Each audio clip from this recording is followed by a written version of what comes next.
Welcome, everyone. I'm Anne, and this is Duncan. Youre. Okay, so to start off, everyone needs to have paper with them. You have to have paper and you have to have pens. They don't need to be colorful pens, but it's fun if they are colorful.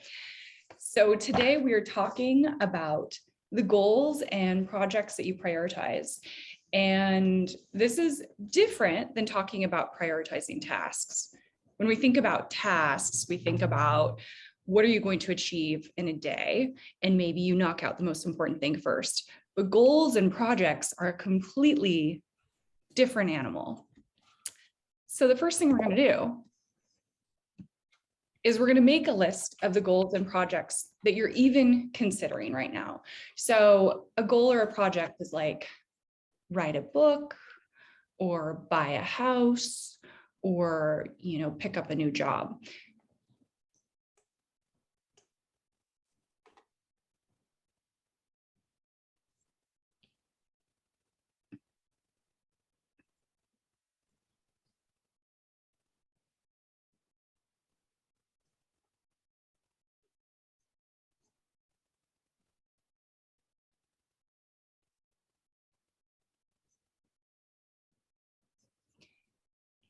Okay, and once you have your list of 3 to 5 project ideas, would you drop something in the chat to say, I'm ready?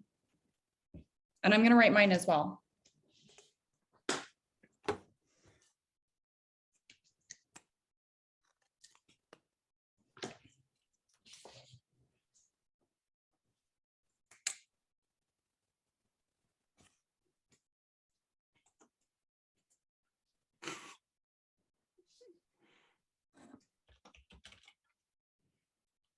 Oh, awesome.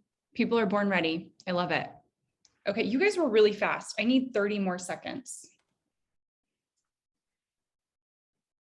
And Duncan, how are you doing on your list? I'm good. I've got 4. Okay, overachiever. Okay. Oh, good. First time I've ever been called that. Yeah. Okay, so oh, perfect, Larry. 3 items. That's good to go. Okay, so I have my 4 items here as well, just so you know, I'm not cheating. Okay, here we go. So we're going to take our list of goals and project ideas. We're going to send them through 3 different methods. So some of you may know that I am obsessed with Tim Ferris. And I read an article about his process to prioritize big goals and projects, and his is like a thinking systems method. Next, we're going to use an impact and ease, and I love impact and ease for the simplicity. And then finally, we're going to do a values-based prioritization. So with the Tim Ferris method, there are 3 considerations. So look at your list of your project ideas and think about this first arrow here, optimize for skills and relationships. So thinking through my 4 items, which of these, if it failed, would I still gain skills and build relationships? So everyone let's take 30 seconds. And if that failure of that project would still get you further in your skills and relationships, I want you to put a star next to it.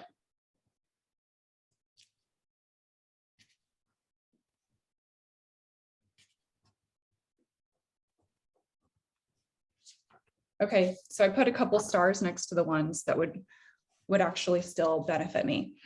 Let's look at the next arrow there. Which goal or project on your list would make the other ones easier or irrelevant? If anything on there would make it easier or irrelevant, I want you to also put a star next to that one.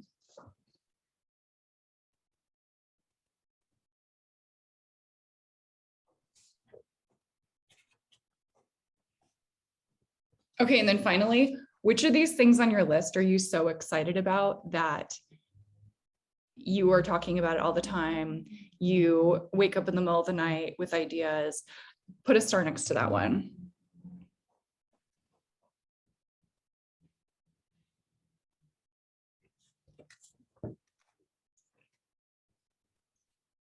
Okay, can I hear at this point, can I hear a reaction from someone in the chat? Or if you can come off mute, can anyone share any thoughts that they came up with on this one?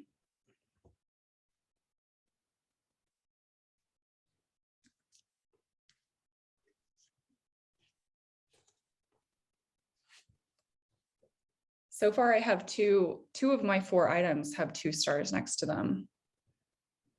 Oh, you can't come off mute. Oh no. Duncan, if you're able to allow people to come off mute, maybe try that. No goals that tick excitement, but 2 items have 2 stars. Laura, fantastic. That's so good. Yeah, that's a good start. Okay, we're going to move right along to the next method, but we're going to still keep the same list going. Okay, have you guys seen an ease and impact matrix before? I sure hope so. These are so simple and so good. Oh, good. Fantastic. Okay, so taking your piece, let's take if you have a fresh piece of paper, if you can just flip your paper over, you're going to make a big square. And your square has 4 quadrants. It has 2 axes, just like is on the screen. And along the up and down here, we have impact. So things that are on this upper half, these top 2 boxes, these are highly impactful things. So impactful for your life, moving you in a positive direction towards all of your life goals. And then easy is on this right-hand quadrant. So what we're shooting for is to have things that fall in your upper right quadrant. That's so hard to say. And those are things that are impactful for your life and they're pretty easy to implement. So I want you to take that list of your goals and plot out where on your 4 quadrants they're going to plot out. So let's take 30 seconds for this.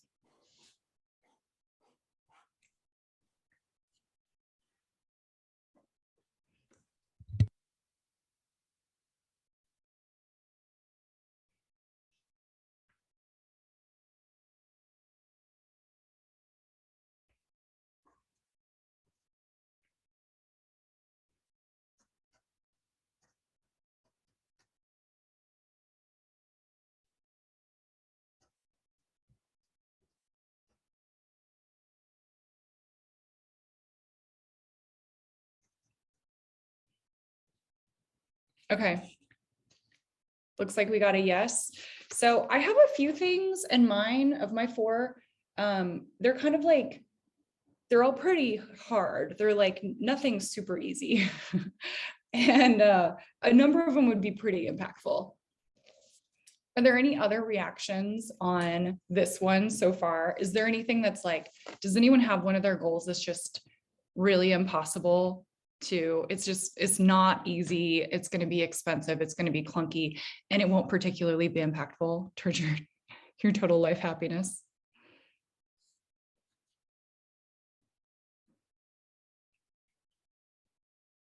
TBD, totally. Yeah, okay. So we have another one to go through here.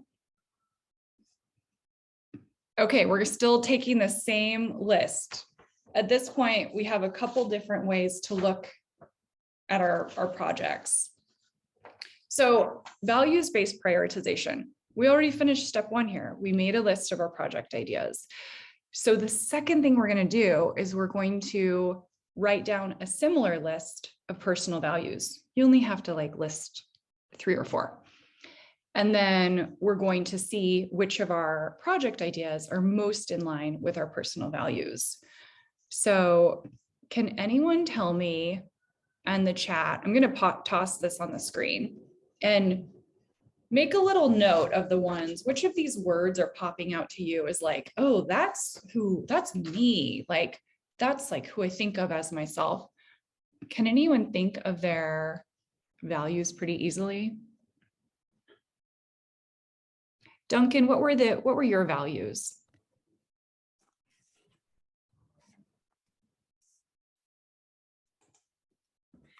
The values I landed on was dignity, vulnerability, making a difference, and courage.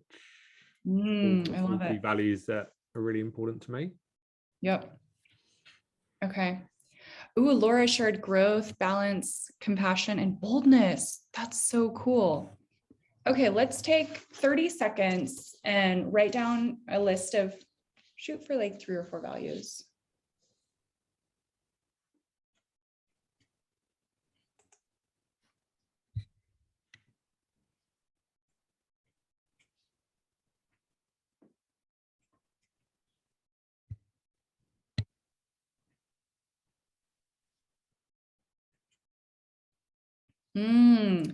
Larry, I love that. Honesty, compassion, resourcefulness. That's really cool. Okay, so I listed my 4 values here, and then this next part is really fun.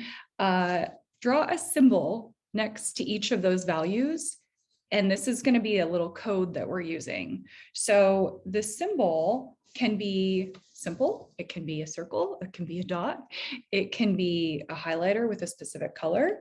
I've done this exercise before, so I already know my symbols. So for learning, I am using the symbol of a light bulb.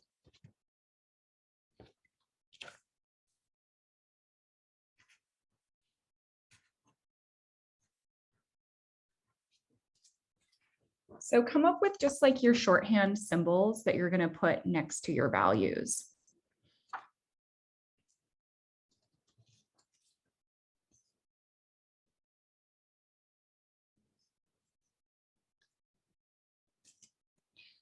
Okay, so then this is going to get a little bit complicated. So I hope everyone's ready. And we're going to have a moment here to take a pause. Taking these symbols, so I've got my values and symbols here. I'm going to actually go through one by one and say, okay, so this, one of my goals is to update my online courses. So I'm going to see, does updating online courses, does it integrate the part of me that is dedicated to learning? Does it bring in the part of me that is that values community? Is this going to touch me in my heart where I love design? Is this going to support my passion for the environment? So this part takes a little bit longer, but using your symbols, add those symbols next to your goals. Does that make sense? Was that crazy? If you're lost, please tell me.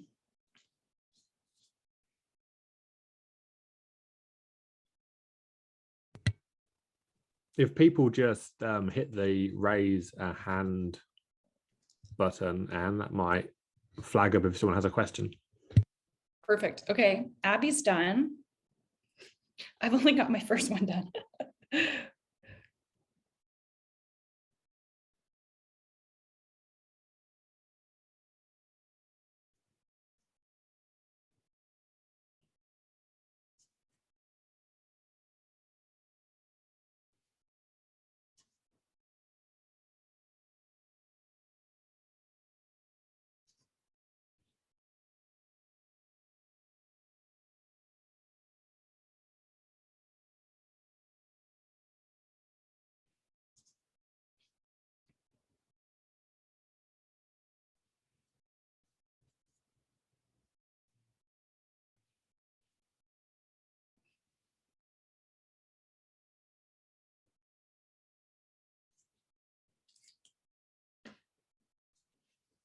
Okay, so here's where I'm at so far on these ones. You can see here are my project ideas, and I have symbols next to a few of these. So far the ones that are in the lead are this one that's product, like Taylor's on this call, and Taylor and I have talked about me getting a product into her vending machines, like having a booklet of charts. And that actually would integrate my value of design and my value of learning. And it's got 2 stars on it. So this is so far, this is looking pretty good.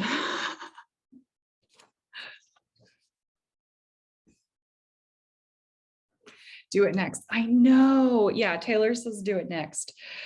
That's it's looking pretty strong.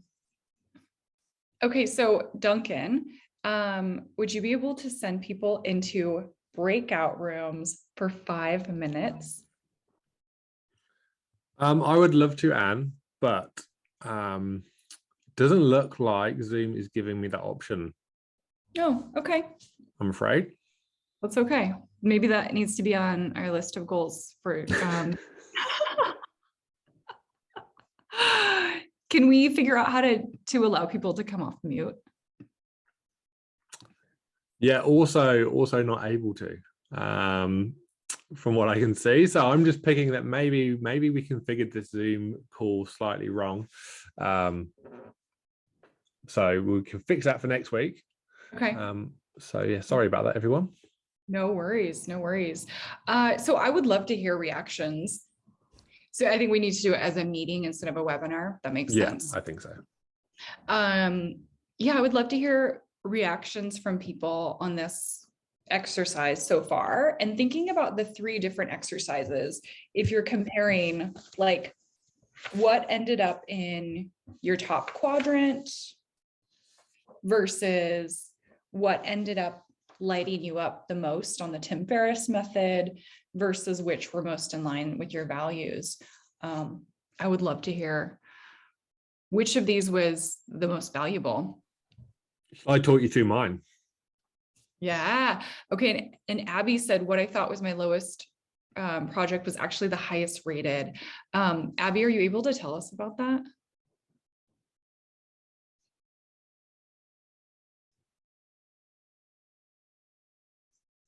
And yeah, Duncan, let's hear how yours went. I want to hear your reactions. Well, you probably can't read my hieroglyphics. No. And it's a bit blurred. But what was interesting with mine was so my 4 goals were to my health, which more food, eat better, exercise more, and sleep better. Yeah. Also to create for business was to create a 12-month pipeline for our software development company to give us a bit more security. Create our first 2,000 subscribers for Focus. Yeah. And the last one was my children's sport. So their horse riding and skiing and those things was to be able to provide for them and give them everything they want. What was interesting was the biggest impact and the easiest was health. Yeah. And I guess that's because there's really very few barriers other than, that mental determination to get out and do it in terms of exercise, and that mental determination of, to eat the apple and not the pie, which is really hard sometimes. But it is, there's really no barriers to it other than yourself. So that was interesting. And in terms of business, the biggest impact, but not necessarily that easy, is building that pipeline or that runway for the software development company. If we get that right, being down here, the lower end of New Zealand, right, where it's really tourism focused, we're really trying to diversify the economy and introduce tech. So if we get it right, we can have a really big impact on the local community, which totally ticks my values boxes. But it's hard, we don't have enough software developers, and people aren't as digitally minded as they could be. So we've got some education work to do there to achieve it. But in terms of impact, it could be huge in terms of changing, how people live their lives and how the economy works down here. So yeah, really interesting. Yeah. I was surprised that on mine, that I also had health as one of my 4, and that is in that upper right quadrant where it's like, it's going to be pretty easy and it's going to have a lot of impact. But it actually strangely does not touch on my values. Like taking care of my health is apparently not one of my core values, which maybe is fundamentally really problematic. Okay, so what Abby shared was it was the longest term goal, something to work on when I got through everything else, but it might be worth prioritizing above most other things. Yeah, you thought it was your lowest project and it's actually the highest rated. That's very cool. And then Larry said, adding a new consulting client and finding a buyer for my doodles are priorities, but could be difficult to achieve. My third goal, organizing my basement, is theoretically easiest to achieve, but difficult to start. Yeah. Yeah. And then how do you pair those things that are difficult to start with things that that you already love doing? So I would love to hear reactions from other people on this. We actually blazed through these 3 exercises really quickly. I want to hear if there's anything that's like fallen off your to-do list.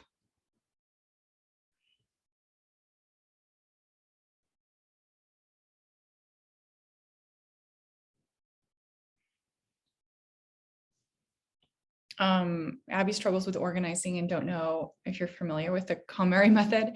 Oh yeah. Yeah, I'm sure that Larry knows the KonMari method. And Larry, just feel free to send the art supplies and camera gear my way. I'll make use of that. Cleaning my basement is not even on my list. So other things as you guys are sharing, feel free to keep going there. Next week's session, we're going to have New Zealand's daddy, Rod, is going to be joining us, and we're going to be interviewing him about his organization methods. So in the time between now and then, now that you've had a little bit of time to think about what your actual priorities are, hop into Focus and update those priorities accordingly. So in consideration of what's going to be the first thing to tackle, maybe make that a higher priority task. And maybe there's something on that list that you thought was a goal, but maybe that needs to be archived for a little bit. It's kind of refreshing to take things off of your list of things to do. And Duncan, I wonder if you can tell us about our guests that we're going to have next week. Yeah, I'm really excited to have Rod Youre joining us. So for those of you that do not know who Rod is, he's a New Zealander. He founded accounting software Xero around about 15 years, I believe, years ago. The company is currently valued at $15 billion, has 3 million subscribers and over 4,000 employees. And what's really interesting is Focus was kind of, a bit of his idea. When he was founding Xero, he had all these things going on when he was launching offices in different countries and growing a multi-billion-dollar company, but he still wanted a way to retain some focus and some clarity. So we've been really fortunate to be working with Rod to look at building a tool that helps people like Rod, but also mere mortals like myself achieve more and achieve their goals. So Rod's joining us next week, and the registration for that should be up online tomorrow and also within the Focus app itself. Awesome. Yeah, it's a nice feature. When you go into Focus, there's a banner along the top and it shows like sign up for our next workshop right here. So that's a good spot for that. And one other thing, Anne, if people have any questions for Rod as to how he achieved what he's done, how he focuses, then I will have the Zoom working a lot better next week, and people can ask Rod questions directly. Cool. Is it can I call Rod New Zealand's daddy? Is that appropriate? No, he'll probably hunt you down for that. Yeah. It's just how I think of him. Okay, cool. Well, thanks so much, folks. And will you record next week's call? Yes, I think we will be. We're going to record that one. I think we recorded this one as well, and that will live on our Focus social channels. Yeah, and also think about what questions you might have for a seasoned entrepreneur. Okay, and with that, it was lovely to see you guys. Thank you for joining today.